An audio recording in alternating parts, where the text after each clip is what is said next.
रात का अंधेरा अभी पूरी तरह छटा भी नहीं था। यूरोप के एक शहर में लोग सुबह उठने ही वाले थे, लेकिन उस दिन सुबह नॉर्मल नहीं थी। एक आदमी अपने रेडियो के पास बैठा था, हाथ कांप रहे थे, और जब उसने आवाज सुनी, उसके चेहरे का रंग उड़ गया। जर्मनी हार रहा है। ये वो मोमेंट था जहां से सब कुछ बदलने वाला था। लेकिन असली कहानी यहां से शुरू नहीं होती। असली कहानी शुरू होती है उस डिसीजन से जो दुनिया को हमेशा के लिए बदल देगा। एपिसोड 2, जब जंग जीतने के लिए इंसानियत हार गई। 1943 वॉर का फ्लो धीरे धीरे बदल रहा था। जहां पहले जर्मनी अनस्टॉपेबल लग रहा था, अब वही जर्मनी हर फ्रंट पर प्रेशर में आ रहा था। सोवियत यूनियन ने जर्मनी को रोक दिया था। स्टालिनग्राड की लड़ाई ने हिटलर की आर्मी की कमर तोड़ दी। बर्फ से जम चुके शहर, भूख से लड़ते सोल्जर्स और हर तरफ सिर्फ एक ही चीज़, सर्वाइवल। ये वो जगह थी जहां जर्मनी को पहली बार महसूस हुआ कि शायद वो हार सकता है। हिटलर अब पहले जैसा कॉन्फिडेंट नहीं रहा था।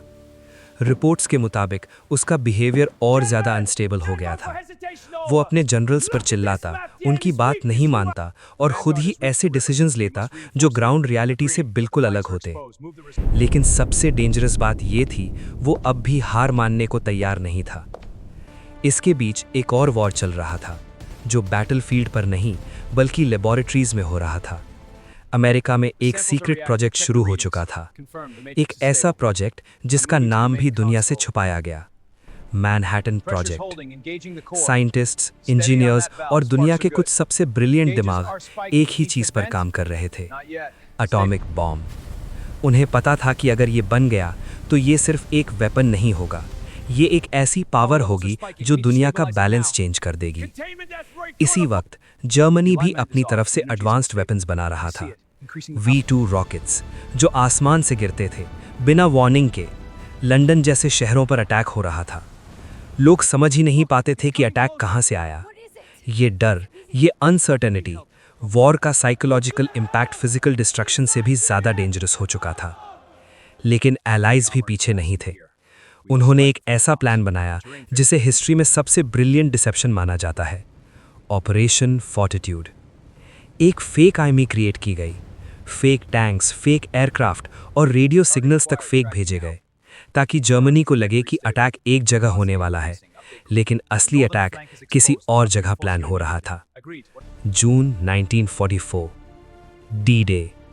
एलाइड फोर्सेस ने नॉर्मेंडी के बीचेस पर अटैक किया। ये हिस्ट्री का सबसे बड़ा एम्फिबियस इन्वेजन था। हजारों शिप्स, लाखों सोल्जर्स और एक ही मिशन, यूरोप को आज़ाद करना।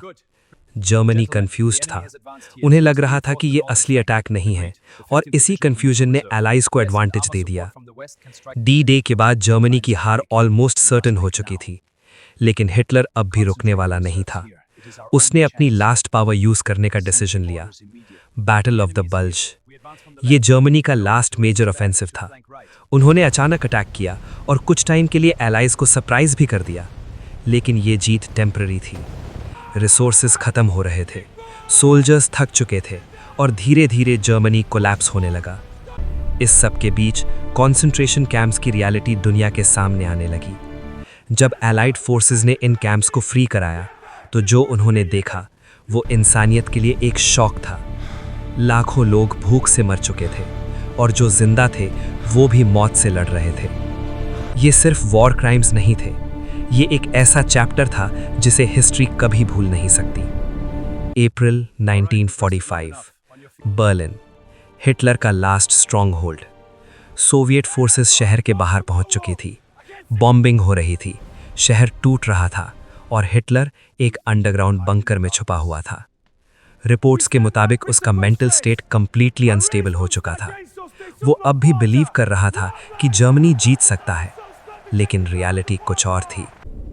30 अप्रैल 1945, हिटलर ने अपनी लाइफ खत्म कर ली। एक आदमी जिसका सपना दुनिया जीतना था, अपने ही बंकर में खत्म हो गया। जर्मनी ने कुछ ही दिनों में सरेंडर कर दिया। यूरोप में वॉर खत्म हो चुका था, लेकिन ये कहानी का एंड नहीं था, क्योंकि दुनिया के दूसरे कोने में वॉर अभी भी चल रहा था। जापान अभी भी फाइट कर रहा था। और अमेरिका के पास अब एक ऐसा वेपन था जो पहले कभी यूज़ नहीं हुआ था। साइंटिस्ट्स ने एटॉमिक बॉम्ब बना लिया था और अब डिसीजन लेना था, क्या इसे यूज़ किया जाए? अगर हाँ, तो क्या होगा? कितनी जानें जाएंगी और क्या इंसान अपनी ही बनाई हुई पावर को कंट्रोल कर पाएगा? अगस्त 1945 एक प्लेन उड़ा।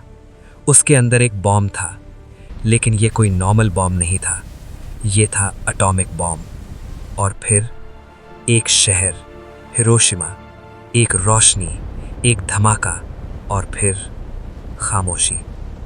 लेकिन हिरोशिमा की कहानी वहीं ख़त्म नहीं होती, क्योंकि 3 दिन बाद एक और बॉम्ब गिरा नागासाकी पर। अब सवाल ये नहीं था कि वॉर कौन जीतेगा, सवाल ये था क्या इंसानियत हार चुकी है। लेकिन इस कहानी का सबसे शॉकिंग पार्ट अभी बाकी है। वॉर के बाद जो हुआ वो शायद वॉर से भी ज़्यादा डेंजरस था। क्या सच में साइंटिस्ट्स को सज़ा मिली या उन्हें रिवॉर्ड दिया गया? और क्या दुनिया ने इस डिज़ास्टर से कुछ सीखा?